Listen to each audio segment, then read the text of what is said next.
Now, it wasn't that long ago that Joe Biden was withholding weapons from Israel and demanding a ceasefire. And it's no wonder that Israelis are extremely grateful to Donald Trump, with billboards in Tel Aviv lit up with the words, "Thank you, Mr. President." Let's bring you now former Prime Minister Scott Morrison. Scott, thank you very much for joining us. Great to see you. Do you agree this is true leadership from President Trump in taking the necessary action to eliminate the nuclear threat from Iran? Yes, I do. This is something that presidents have been seeking to achieve. That is the destruction of Iran's nuclear capabilities for decades. And, they've tried diplomacy over and over again. The JCPOA, which was, as President Trump described it many years ago when I was Prime Minister, is a bad deal. It was a bad deal. It wasn't achieving that deal. Some years later, October 7, we saw the most vile defilement of a nation in what occurred to the Jewish people on that day, the worst day since the Holocaust. And, what we've seen now is finally, after the fall of Hamas, after the fall of Hezbollah, and along the way there was the fall of the Assad regime, and now the Iranian regime hangs by a thread. And I think it's extraordinary what he's been able to do. And it wasn't an easy thing for to do. It wasn't something he rushed to do. It's not his preferred option, but he was prepared to take the action, and I think he should be commended for it. Absolutely, I agree with you. And it's not just the Democrats who are saying he should be impeached, but there's even critics within his own party who are mounting the argument that America shouldn't be involved in a foreign war. They say it's not their war. But Scott Morrison, what threat does Iran pose to the West, even Australia, not just Israel?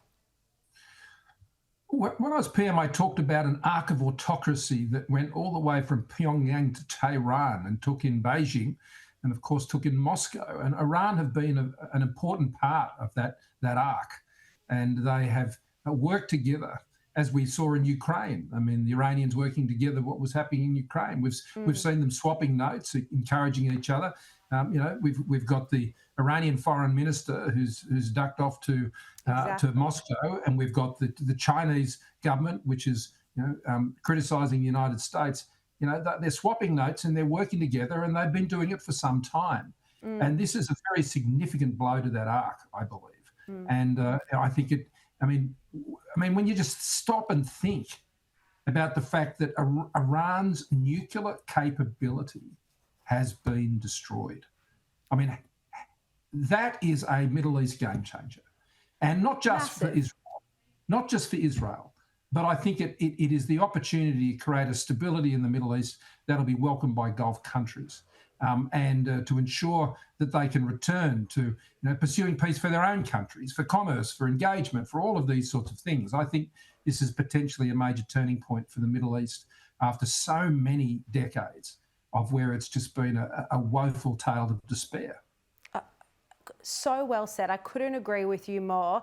And I wish more of that sentiment was reflected in the media and in political commentary.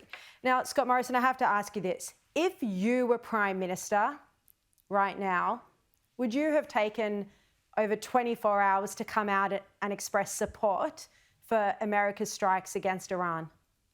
No. And there was no need for it to take that long. And of course, you would have taken advice in terms of what had actually happened and where it had happened and what had been the nature of the strikes and what intelligence that we have and what had we been informed of by our allies and so on. And that's quite reasonable. If it was necessary, I would have convened the National Security Committee on the Sunday, if it was indeed necessary, for the simple sake of actually being able to make a statement as Prime Minister. That potentially could have been done just simply between the Minister for Defence and the Minister for Foreign Affairs. But if the Prime Minister wishes to do that with a full National Security Committee, that's fair enough. And that should have been convened on a Sunday. I can't remember how many National Security Committee meetings I've convened on Sundays and Saturdays and all sorts of hours, given the issues we were dealing with at the time. So it's not irregular. Our national security officials are not shocked to be called at short notice to attend the National Security Committee. And it was significant. It was a moment of opportunity, I think, for Australia to make a very clear statement And I must admit, when I was asked about this yesterday, Sharri, it wasn't really something I was looking to get engaged with publicly.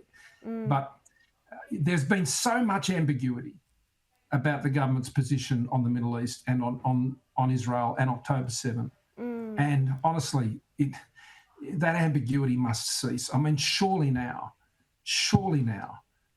we can have a clear position and understand that what the United States is doing is the right thing to do. And the other thing I'd say is this, Sharri.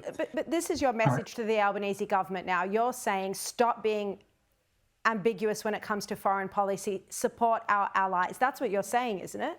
Of course. I mean, for those who want to live in the fairyland that thinks that without an alliance with the United States, we somehow have a defence arrangement, that somehow Australia would be the only country other than the United States that would be able to resist the type of potential offence that would be levelled at Australia and do it in isolation. This is absolute la-la land.